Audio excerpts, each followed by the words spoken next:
A very good morning to Madam Razia and everyone. Today we are going to present about the roles that state actors, which are leadership, bureaucracy, the interest group, and the military industry complex. Assalamualaikum and hi to Madam Razia and everyone. I am Siti Khadijah binti Zaizo, matric number 277730. I will explain about introduction and conclusion. To understand what is implied under foreign policy, we must conduct a relative study first. The term foreign refers to strategy aimed at sovereign boundary countries, while domestic relates to approach intended at the local political structure. Global policy can include taking military action, negotiate a global business pact, as well as assisting a rebellion movement in other states. On the other hand, domestic include themes like tariff, school rates, and human rights. The importance of foreign policy studies stems from the fact that countries are facing threat and development both domestically and abroad. Foreign policy studies link the global relation and internal policy. There are many important questions that facing foreign policy that stand out. First, how does the leader and their characteristics matter when it comes to shaping the foreign policy? In the face of international landscape, leaders find themselves in potentially powerful yet complicated position. Whether the leader themselves can influence a state foreign policy becomes an important question to answer. 2. Does foreign policy respond to changes in the nature of the government? Although many regimes have endured for a long period of time, numerous changes have occurred in state government. Third, how does public opinion constrain leaders in the realm of foreign policy? In a sense, this question asks whether people matter in determining their country's foreign policy. As many countries have moved toward democratic system, it is important to know whether such a system will give citizens greater influence in world affairs. Last, how does a state military power systemically influence its foreign policy? This question derives from realism and increasingly important in the post-Cold War world as some power decline and some other power arise. Hi everyone, my name is Ho Pei Shan. My metric number is 277177. Now I'm going to present leadership. Interconnection among two or perhaps more members of an organization are the meaning of leadership. It often includes the formulation or alternation of the condition and member preference. Leaders are individuals who perform to influence others rather than others impact them. When one team adapts the inspiration or capability of those in the group, this is referred as leadership. In terms of external policy formulation, the effect of personality on decision making is more vital. In addition to being feasible, it plays an important role in determining good external policy. Leaders decide foreign policy based on numerous political factors and implications. Good foreign policy is achievable and is likely a realistic source of the international system to be organized by means of a mechanism of balance of trade. Foreign leadership and personality influence subjective processes, backgrounds, individual features, objectives, and values. The democracy world leaders matter in determining national interests and goals. The role of a leader are very important in determining foreign policy of a country. Policy making is the most important aspect and is characterized by the identity of those responsible. In Russia, President Putin is involved, but also other figures, namely Prime Minister Dmitry Medvedev, President Sergei Ivanov, CEO Rosneft Ego Searching from the Russian state oil giant, and Nikolai Patrushev, Secretary Nikolai of the Russian Security Council. Putin is the epicenter of the hierarchy of decision making and is the supreme decisive body. Others have limited influence because they are subordinate to Putin and because they are all delegated with narrower areas and agendas. In his study of Putin, Stephen Meyer related an occasion that Putin overruled Ivanov's opinion when he stormed the Department of Defense and ordered the Russian commander to work with the Americans. Despite the Minister of Defense disapproval and inhibition of United States operation in Central Asia, he quietly forced his public opposition to United States operation in Central Asia to drop. Leaders are emerging and executing their own foreign policy has become gradually common. In the context of international system, every new president in various countries often claims that they can reinstate and enhance the comparative authority or dominance the global world. To illustrate, Mitt Romney pledged to be harsher, iron, and to re-establish the American influence at the global stage. The character of the leader will also have a significant impact toward the decision making. The 2004 re-election of George Bush was the greatest obvious case. When he successfully won in the election, although the opponent, which is John Kerry, has a better tactic of foreign policy compared to Bush, nevertheless, the American people still favored in Bush. States' foreign policy may shift subtly because a new leader. However, in the long term of international system, polarity and equilibrium will determine how they behave. Nations that consuming big power have far more leeway in alternating the trajectory of world affairs. Yet the balance of authority is more significant. To show whether someone has the right to control the international system, consider the Bush presidency. Took Bush doctrine as an example to illustrate how leaders have authority over foreign policy. Since United States was the centralized superpower, the leader might have a better benefit in influencing the global foreign policy.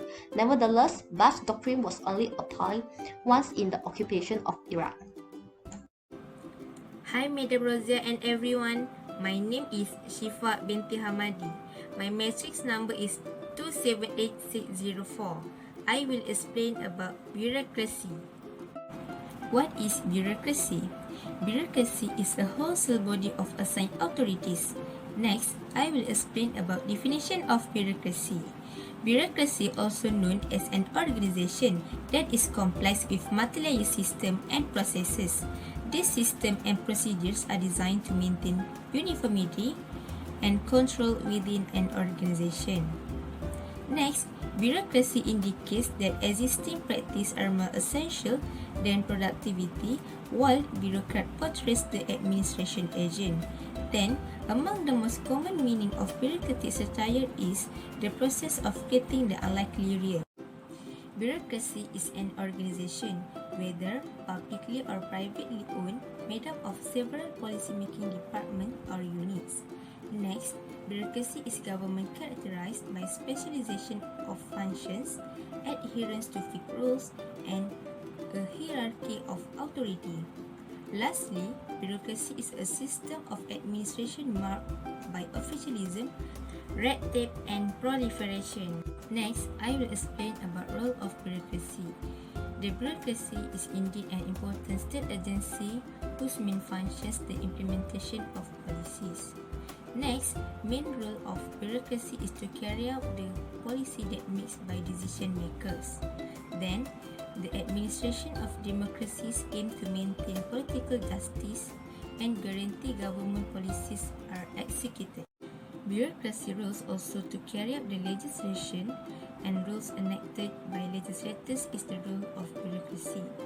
Next, perform regulatory duties such as administering investigations, distributing permits and licenses, and charging fees.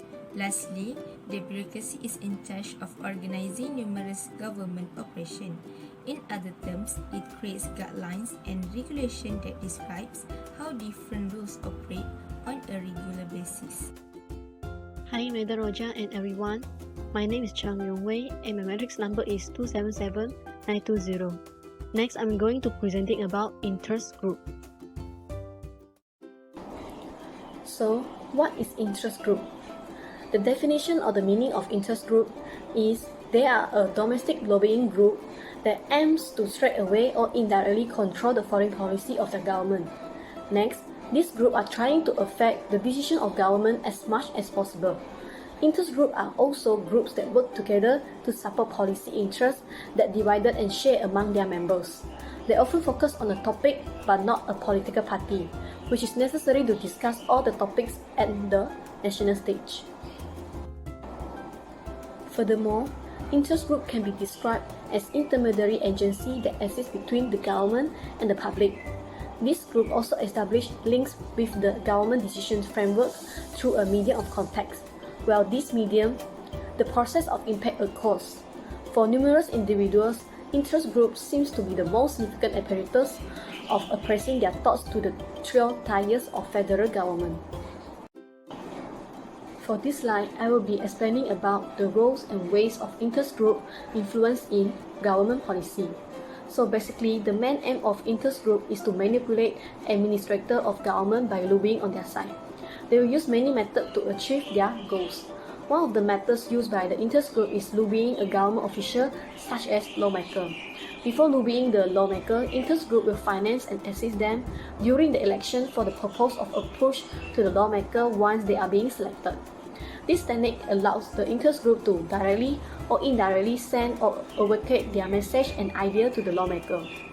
To give an example, almost all lawmakers mention that they are contacting senators, presenting even before the legislature, assisting with the drafting of bills, and addressing administrative departments. Besides that, interest groups often pay close attention to government activities and policy, then they will disseminate information to the public. They attempt to counter laws that could be unfavorable toward their opinions. Therefore, especially if the members of Congress propose a bill to enhance air quality, even if some aspects require new pollution control measures, it is not uncommon to reject proposals of certain sectors. In certain scenarios, new regulations may cause a convention, leading in the creation of coalition to pick back the bill. To illustrate, the anticipated rise of tariff or tax may lead to the development or creation of anti-tax parties, which may give pressure and influence toward the legislative body while attempt to persuade the community to reject the draft bill together. Example of the real situation where once happened in United States. Dating back to the general election in 2012, one political demonstrator, who also the creator of the American tax reform, he invited all the Republicans, senators, and members of the Congress to accept a taxpayer protection pledge. This pledge is promising to oppose all the initiatives to increase taxes or abolish exemptions. Furthermore, interest groups usually manipulate the fiscal mechanism to optimize the gains of their groups. In certain situations, the objective of interest group is to control the amount assigned to a specific strategy and project. For instance, defending the benefits of vulnerable groups may advocate increased funding for multiple assistance programs, while those who refuse to provide governmental aid to the poor may negotiate to reduce financing for several projects. Moreover, interest groups also serve as monitors. They closely monitoring the conduct of Parliament, the judiciary, and the government to protect the best benefits of their members. For example, tracking the polling results of members of Congress and ranking them for their performance. Lastly, interest groups can assist the government to perform different tasks more effectively. Certain interest groups engage in public activities. For occurrence, the Sierra Club organized one team for the motive of exploration to support the renovate work and building maintenance of the National Park Service. For profit organizations, supplement government services to support the unfortunate group also provided through interest groups. In certain cases, interest group can arrange management plans. The Parent-Teacher Association, which often advocates increasing educational expenditures, favors the public education. Interest group assists in overseeing professional licenses and to keep an eye on federal programs. Assalamualaikum and hi everyone. My name is Fatina Jiha binti Muhammad Nordin. My metric number is 278615. Next, I will present about the military-industrial complex. First, I will explain about the definition of military-industrial complex. Military-industrial complex is defined as a network of organizations and individuals involved in the production of military technologies and weapons. Military-industrial complex, also known as an informal alliance that was formed between national military and the defense industry that supplies it.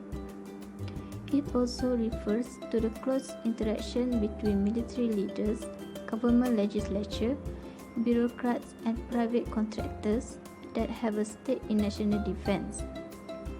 Military-industrial complex also attempts to gain political support for the national government continue or increase military spending. United States President Dwight D. Eisenhower advised the public during his 1961 farewell address. He talked about both the growing military-industrial complex and the danger it effects to American democracy. Even though dangerous, Eisenhower considered that military-industrial complex to be necessary in preventing the Soviet Union from attacking the United States and its allies. Next, for this slide, I will be explaining about the rules of military-industrial complex and how it influencing the government policy. The first rule is the military-industrial complex, known as a physical location of military production. Prime contractors, subcontractors, consultants, college, trained personnel, and government installations are all impacted by the military spending. All of these are dedicated to military system, technology research and development or manufacturing. The military-industrial complex has different characteristics depends on whether a country's economy is more or less market-oriented. For example, during the first half of the 20th century, arms manufacturing moved from publicly owned corporations to private companies in the United States. Nonetheless, all military-related corporations are still owned and operated by the national government in France. The next role of military-industrial complex is promoting policies which might not be in the country's best interest according to Eisenhower. For illustration, the participation of countries in the nuclear arms race. The nuclear arms race was known as an arms race competition for supremacy in nuclear combat that once occurred between the United States, Soviet Union, and their respective allies during Cold War. That is why Eisenhower mentioned above. He was really concerned that if left unchecked, enemies' racing power would weaken American democracy. Throughout the Cold War, Europe was split into free market and communist countries. Since both United States and Soviet Union had nuclear weapons, therefore the other countries felt the needed to be equally equipped. Lastly, military-industrial complex tend to support each other's activities since these actors' goals and priorities are largely aligned. They also want to create mutually beneficial partnerships among them. The partnerships included government officials, legislatures, and military-industrial firms, or some critics have labeled it as an iron triangle. For example, legislatures who have received campaign funds from military companies can vote to support projects in which the companies are involved. Also, former Defense Ministry officials can be hired as lobbyists by the military companies. The United States military budget is huge, by far the largest in the world. Defense contractors who provide military equipment and supplies to the government undoubtedly want to control as much of this budget as possible. By spending a lot of money, they can get in touch with politicians and bureaucrats to influence their decision in government policy. That's all from me. Thank you. Conclusion. Many argue that the world is changing in fundamental way that has significant implications for states, their relationship with one another, and the study of foreign policy. Two issues specifically relate to foreign policy and have implications for our decision to divide the influence of foreign policy into external and internal to national boundary. These two issues involve the ability of state to formulate foreign policy and the importance of foreign policy. As a student of foreign policy, we believe that understanding the internal and external factors that shape the state behavior will give us better insight into the range of international relations. That's all from our group. Thank you.